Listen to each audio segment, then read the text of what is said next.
Hola chicos, en el siguiente video vamos a analizar la relación entre las geometrías moleculares y la polaridad de las moléculas.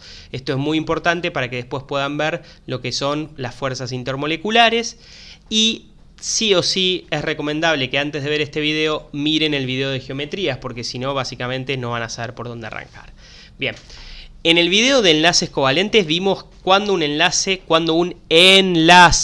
era covalente polar o era covalente no polar. En el video de geometrías vimos cuando las moléculas tienen diferentes formas. Vamos a unir los dos temas, porque lo que vamos a tener que tener presente es que a veces la geometría de una molécula hace que las polaridades de los enlaces que la forman se contrarresten entre sí. Y entonces vos partís de enlaces polares y terminás teniendo una molécula que en el todo es no polar. Hay algunos pocos casos, pero son muy importantes, así que los tenemos que aprender. Otras veces no ocurre eso, otras veces la geometría no anula, no compensa la polaridad de los enlaces. Así que hay que aprenderse en qué casos ocurre. ¿Sí? Bueno, el ejemplo para explicar este efecto se puede ver el del dióxido de carbono. Carbono y oxígeno tienen distinta electronegatividad y el enlace carbono-oxígeno es bastante polar. El oxígeno alrededor de 3,4, el carbono alrededor de 2,5, la diferencia es 0,9. Es un enlace bastante polar, no es recontrapolar, pero es bastante polar. Sin embargo, el dióxido de carbono es una molécula no polar. El enlace carbono-oxígeno es polar, la molécula dióxido de carbono es no polar. ¿Por qué? Bueno, vimos en geometría, de hecho se usa como ejemplo, que el dióxido de carbono es lineal. Los enlaces se ponen a 180 grados, ¿sí? Apuntan para direcciones distintas. Entonces, ¿qué ocurre? De un lado tironea un oxígeno.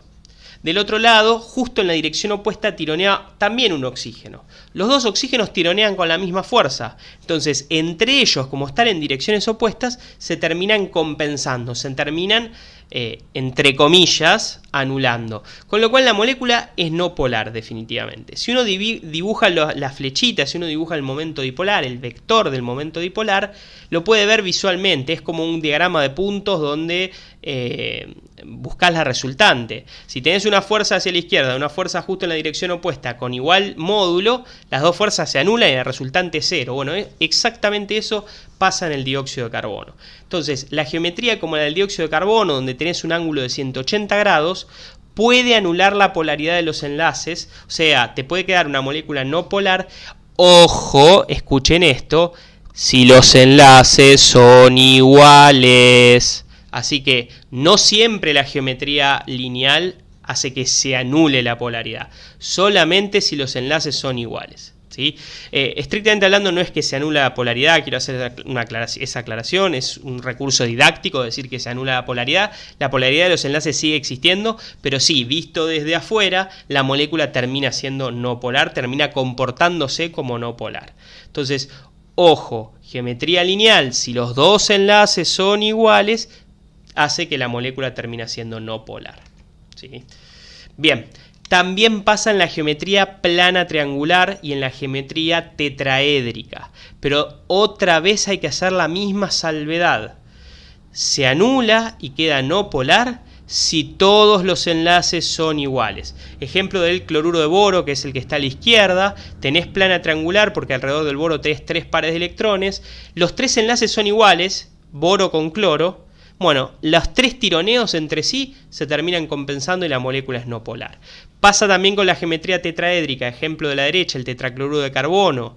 Están a 109,5, los 4 enlaces son iguales porque son entre carbono y cloro, se terminan anulando. Entonces, geometría lineal, geometría plana triangular, geometría tetraédrica, con todos los enlaces iguales, la molécula te termina dando no polar. Si uno solo de los enlaces fuera distinto, ya esto de que se anulan no ocurre y la molécula terminaría siendo polar. Entonces, si les ponen carbono con cloro, con cloro, con cloro y con hidrógeno, o sea, 3 enlaces carbono-cloro, un enlace carbono-hidrógeno, ahí ya no se anula la polaridad y te quedaría una molécula polar. Así que si este de acá arriba fuera hidrógeno, o el de acá a la derecha, o el de acá a la izquierda, o el de acá al medio fuera hidrógeno, con que haya un solo enlace diferente, esto de la anulación no va a ocurrir y la molécula va a ser polar. Lo mismo acá, si en vez de ser 3 boro-cloro fueran 2 boro-cloro y el tercero boro-hidrógeno, no se anularían. Entonces, ojo, Acuérdense que las 3 geometrías que les mencioné pueden anular la polaridad, pueden, pero no siempre ocurre. Tiene que darse también que los enlaces sean iguales.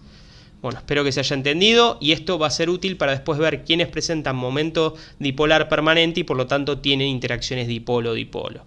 Así que esto lo van a tener que repasar para la parte de fuerzas intermoleculares.